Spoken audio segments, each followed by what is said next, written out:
আজকে আমি বানাচ্ছি তন্দুরি চিকেন। এখানটা আছে 1.5 কিলো মতন চিকেন। এটা এখানে সরষের তেল আছে, এটা এখন ম্যারিনেশন করতে হবে। তোমরা রেসিপিটা পুরোপুরি দেখতে থাকো, আশা করছি তোমাদের ভালো লাগবে। চিলি ফ্লেক্স, এখন গরম মশলা, কাশ্মীরি লঙ্কার গুঁড়োটা, এখন দিচ্ছি আদা রসুন পেস্ট, দিচ্ছি লবণ, টক দই, এখন দিলাম টক দই।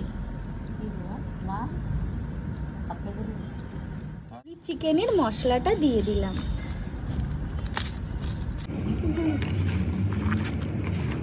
এটা আধা ঘন্টার জন্য ম্যারিনেশন করে রেখে দেবো আমরা। দেখতে পাচ্ছো কত সুন্দর ম্যারিনেশনটা হয়ে গেছে। এখন এটা আধা ঘন্টার জন্য আমরা রেখে দেব। আগে এরকম করে আমরা তন্দুরিটা বানাচ্ছি। দেখতে পাচ্ছো তোমরা তন্দুরিটা কেমন লাগছে বন্ধুরা? দেখে এখনই লোভ লেগে যাচ্ছে।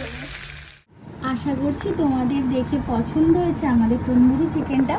অবশ্যই বাড়িতে ট্রাই করবে, আমাকে কমেন্ট করে জানাবে। ভালো থাকবে, সুস্থ থাকবে, দেখা হচ্ছে নেক্সট ভিডিওতে। আমার চ্যানেল